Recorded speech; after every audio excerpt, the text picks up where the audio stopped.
permission. That is how demons and entities such as fallen angels can infiltrate earth and people. So God set up a system. He gives us free will. You can't come into his realm without permission. You don't enter the courts of God without being clean. You have to be holy. You have to be cleansed. You don't enter a courtroom without a summons. You don't marry someone without saying, I do. You don't gain access to anything without permission. And that's the same protocol for all demonic entities, all angelic entities. If you read the book of Enoch, you will learn how watcher angels coveted the women of men, and they wanted their own offspring. So they asked permission of men to take their daughters as wives. They made deals with men. They traded hidden knowledge for human wives. They traded hidden knowledge of metallurgy, how to melt metals into breastplates and swords and weapons of war. They taught men how to wage war with one another and take power and dominion over other people groups on the earth. They also taught women how to paint their eyes to lure men and mesmerize them. You see this eye painting in Egyptian hieroglyphics. Those ancient drawings we see in Egypt with men's painted eyes, shaved heads, shaved bodies, and you see such things in other ancient art as well. These watcher angels traded all this knowledge that God did not give to man so they could impregnate the daughters of men in order to have their own offspring. The human men gave permission. The human women gave permission.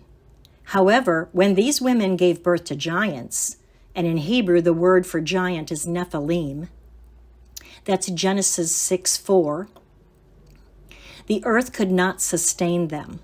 Their appetites were as large as they were, and when they depleted the earth's food supply, they turned on humans and would eat them. Remember Jack and the beanstalk?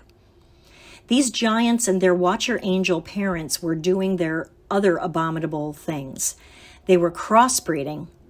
Think centaurs and mermaids, humans mating with animals, giants mating with animals. The earth was so corrupt that God had to put an end to it.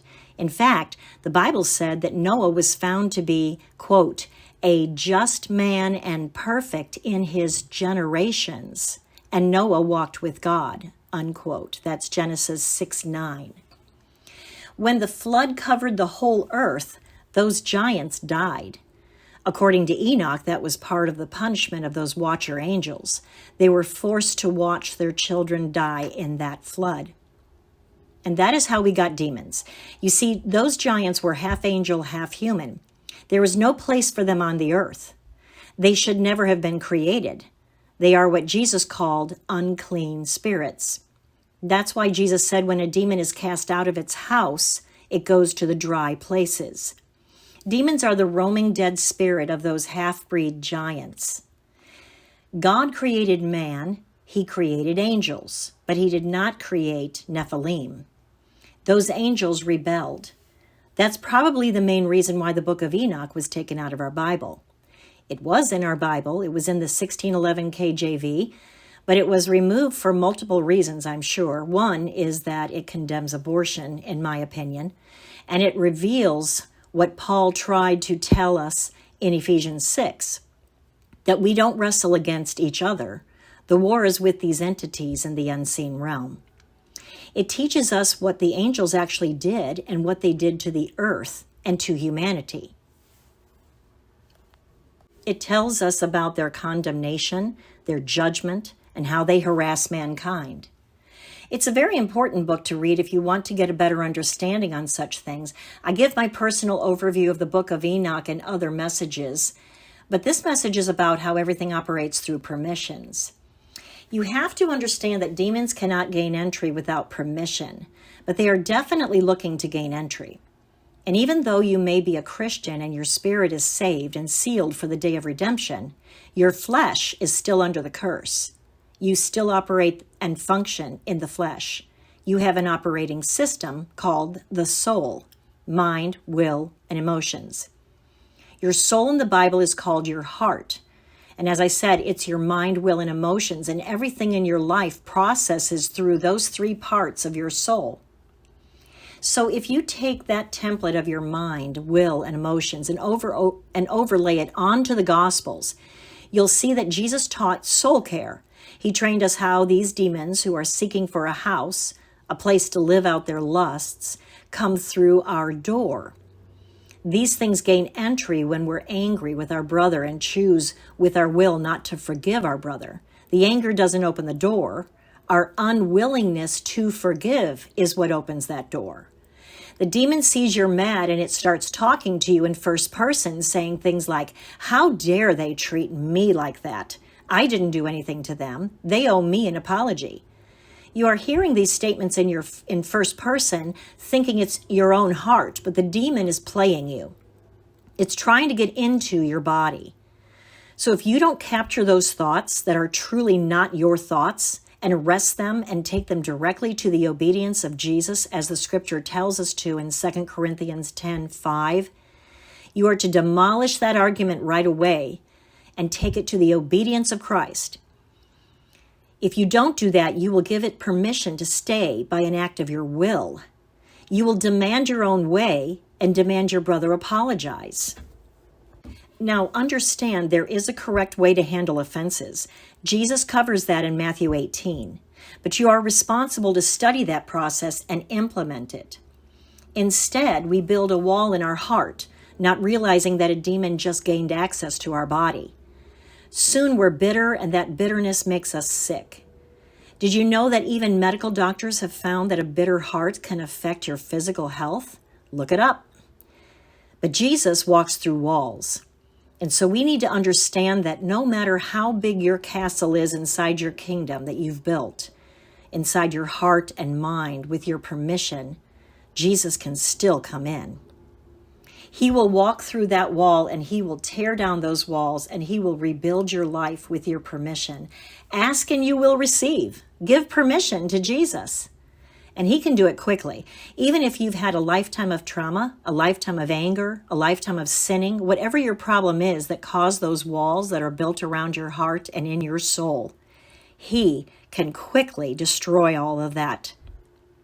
He can then help you rebuild your soul to accept the truth, to accept and to trust in God that what he says is true. Jesus walks through walls. Give him permission and stop giving permission to demons through your anger and through your pride and coveting and refusing to love one another as Jesus commanded. Just read the New Testament and see what Jesus is teaching. Study it and look for these nuggets of healthy soul care. I was just reading this morning in Luke 11:37 where a Pharisee invited Jesus to dinner and he came in, but he didn't wash first. They had a bowl there with water, and when you walked into a home and you immediately washed up, that was the process. It was a big deal. Pharisees were watching him. The host is like, "You didn't wash your hands." I don't think he said that out loud, but the host is seeing it. Jesus is like, "Woe to you Pharisees," and he goes off on these guys right there in their home. And there was more than just one Pharisee there. There was a bunch of Pharisees, and there were some lawyers there too. Read the whole chapter. Jesus just dishes out these woes, and he's like, "You clean the outside of the cup, but the inside is dirty." And this is the whole point Jesus is saying. If you only clean the outside, but don't clean the inside by giving alms to the poor, etc., you're a fake. No, we are to do both. We are to be clean outside, but we are to give help to people and give to people, do the good works of our Father in heaven as Jesus did. He said we should clean the inside and not leave the outside undone, meaning we are to do both. And so this permissions thing is all about managing your tabernacle, your temple, and making sure that the inside of your heart is humble and generous and thoughtful and kind, loving others as yourself. Check out the first 3 verses of 1 Corinthians chapter 13. That's the love chapter, and most people start in verse 4. Love is patient, love is kind, and we kind of read it as a list, like check, check, check. And we're not really thinking we can do it, but we're making it into a checklist. But read the first 3 verses of that chapter, and you'll understand that all your good works are worthless on the outside if the inside is not love. It says, though I speak with the tongues of men and angels and have not charity, I am become a sounding brass or a tinkling cymbal. And though I have the gift of prophecy and understand all mysteries and all knowledge, and though I have all faith, so that I could remove mountains and have not charity, I am nothing. And though I bestow all my goods to feed the poor, and though I give my body to be burned and have not charity, it profits me nothing. It's saying you can give all you have to the poor. You can be the best teacher, preacher, but if you don't love, it's all worthless. It counts as zero in heaven. It really has to be both. James 2:18 says, but someone will say, you have faith and I have works. Show me your faith without your works, and I will show you my faith by my works.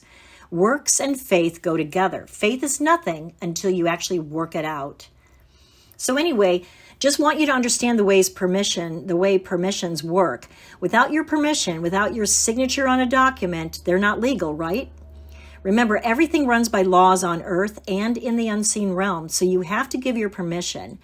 And you give your permission to demons when you are angry and refuse to forgive, or if you're in any other sin and you refuse to repent. Demons remember what they were like, what their lives were like in a body of flesh. They have the remembrance of what things felt because they had skin. Just like you have skin, you remember what things felt like. And they're desperate to get back into a physical body to live out their lusts. Most of us have no idea when a demon is residing in us. Others can detect it if they know how to test the spirits. And I talk about that in other messages. God himself said, my people are destroyed for lack of knowledge. That's Hosea 4:6. So learn these things so that you can keep your house protected and free from unseen squatters. Love you.